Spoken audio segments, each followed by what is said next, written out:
Okay, so today's topic is actually on separation technique. Are you doing this in school now? Any of you doing this in school now? You can put up your hand. Oh, good. Dina is here. Okay, Shamin is doing it in school. Hayin, same. How about Janelle? Okay, usually they'll put up their hand like this. Okay, Janelle. And then, okay, Dina. Good morning to you, Dina. Dina, can you let me know whether you are doing the topic on separation in school? Not yet. Not yet. How about Aaron?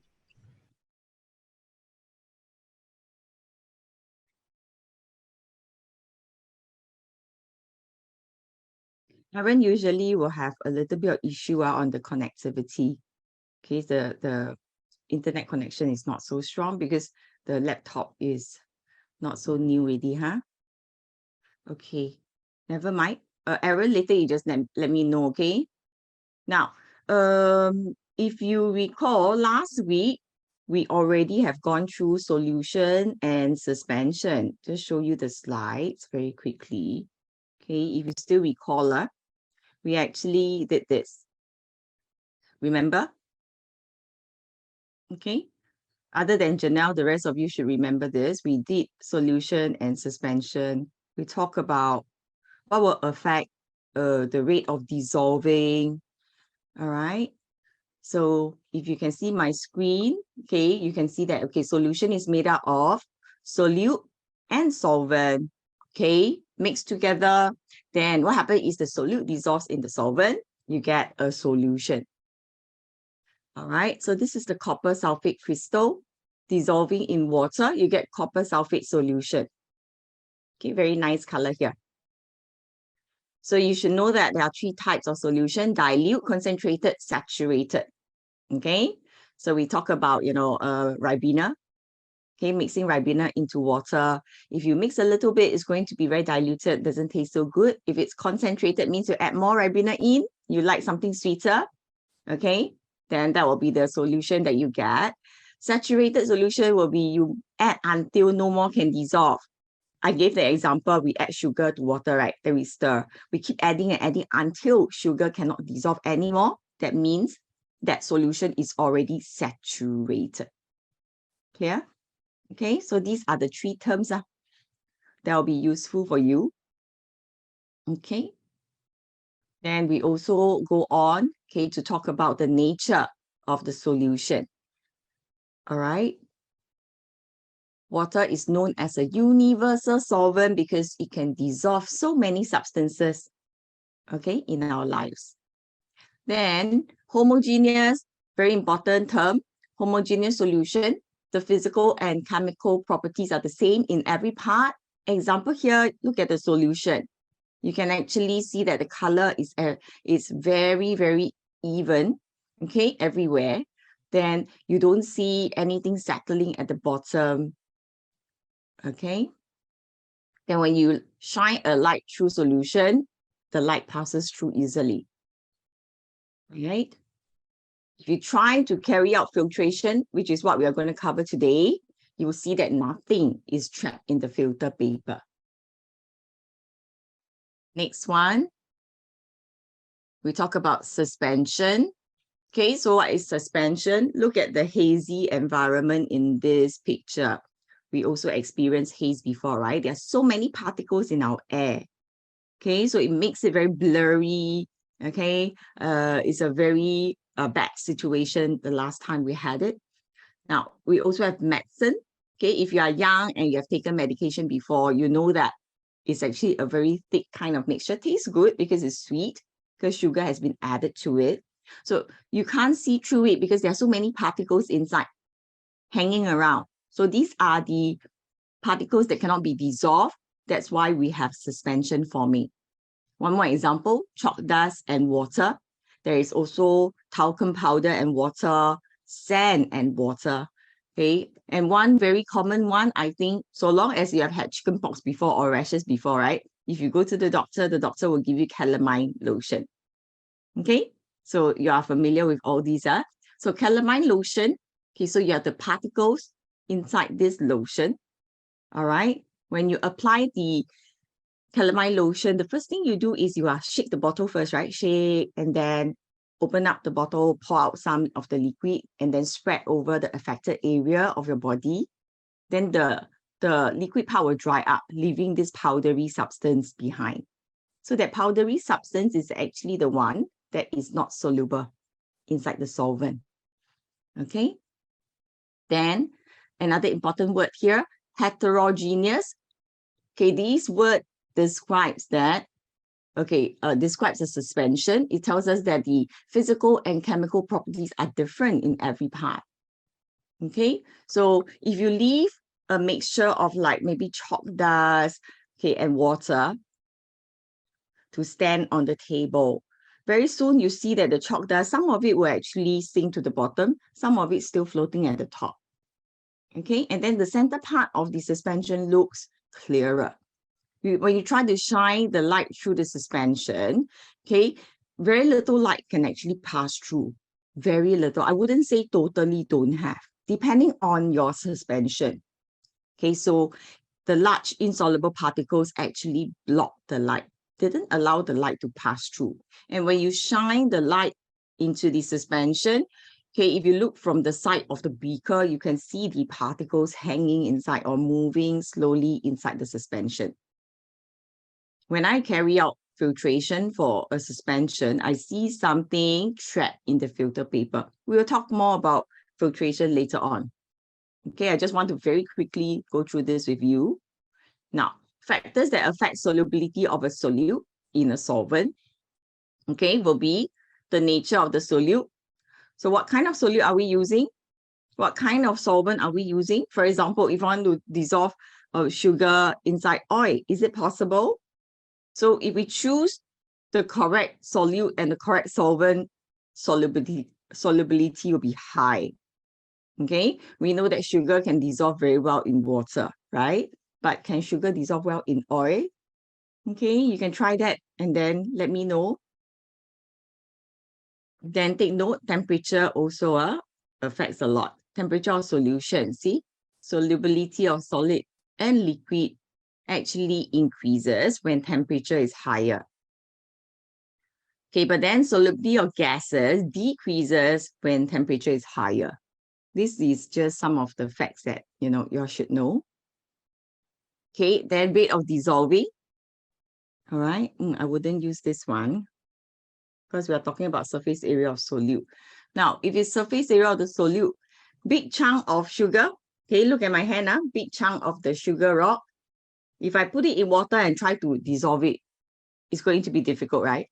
But if I were to pound the sugar into tiny pieces, I try to dissolve in the same amount of water, it will be faster. Yes or no? We know this, right? Because the surface area of the solute now or the sugar now is a lot larger.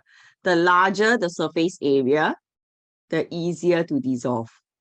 Janelle, have you learned this before? In school? Not yet.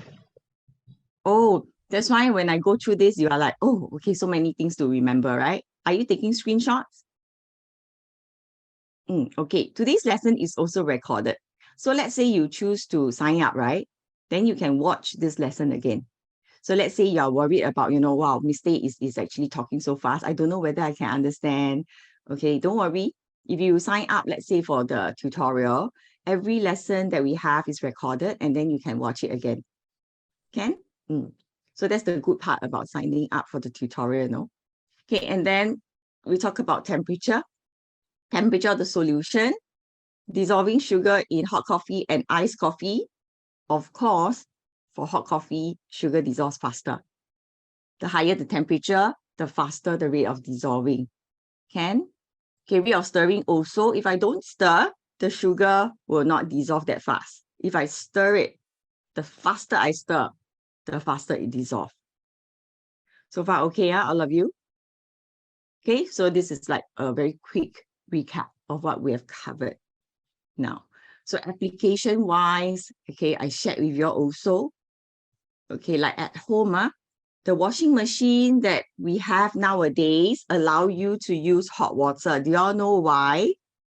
Okay, because certain enzymes, right? Okay, in the detergent actually can be activated very well when you have hotter water. Not exactly that hot, maybe it's just warm water. Yeah, the enzymes will actually help to clean off all the stains from your clothes at warm temperature rather than using cold water. Okay, that's why our washing machine nowadays actually uses hot water. Another one is to increase solubility as well as the rate of dissolving of the detergent. When it's hot water, you find that the detergent actually dissolves better. So it will not leave so many of the marks on the clothes also. Yeah, so these are all the various reasons. Okay, but then for, let's say, fizzy drinks, those companies that are making like Coke or, 7-Up, all the different types of gassy drinks, okay, we call it fizzy drinks as well. They need to take note because of the fact that when temperature increases, the gas does not dissolve so well, right? So they have to find the best temperature to make their drink. This is not going to be tested, okay? Nobody's going to test you on how to make fizzy drinks. This is just an example in case you are worried. Because I remember when I was a student, when teachers share examples, I get scared also. Because when I'm not familiar, I would be thinking, am I required to memorize all this? What if in the exam I cannot write this down? So I always make it a point to tell students, they are not going to test you. Okay, this is just a daily life example. Okay, right. So this is about the solution and suspension. And then I have to go into our topic today, which is separation. So far, so good. Are you all right? Oops, what happened? Sharing pause. So far, so good. Thumbs up if you're okay. Yeah, any question can ask me later. Janelle, don't be scared to ask me question or ask me to, repeat. It's okay. All right. You might be worried that maybe the four of them already know, then you feel paiseh, right? Don't want to ask. Just ask. It's okay. Okay. Maybe the question you ask are going to be very helpful for the learning of the rest of the students here. They are very nice. So don't worry. Okay. This topic, according to the worksheet, this is what we are going to learn. Okay. But here and there in the worksheet, you find that there are certain things that are actually tested. So don't worry, when I'm going through the worksheet later, I'll explain to you and I'll also inform you, let's say it's not going to be tested at your level, right? Okay. So don't be too scared if you see it. Now, just a quick recall, pure substances versus mixture. You need to know definition of mixtures. Okay, at lower, secondary, these are the things that you need to know, right? So what is a mixture? It's actually made out of two or more substances that are not chemically combined together. We went through this part. So I gave example, a very common example I say is, if I mix green bean and red bean together, right? And then I just pour one container of red bean into another container of green bean I mix. It's still red bean and green bean, right? You can still see that they are still on their own. They are not chemically combined. I can still separate them out easily. Okay, the good thing about mixtures is they can be separated easily. So we have orange juice here. Okay, these are mixtures because inside orange juice, you have the orange pulp, you have also water content, okay? And then there's sugar as well. If let's say you are buying those from outside, they do add sugar into the drink. Air is a mixture. We already know this. Air is a mixture consisting of nitrogen gas, oxygen gas, carbon dioxide gas. We learned this in primary school, correct? Okay, there's also water vapor in the air. So these are mixtures, right? And then pure substance is actually made up of one single element. So this is the important word you need to take note of, okay? So you need to know that it's single element. You learned the periodic table already, right? Okay, or a compound. So what is the meaning of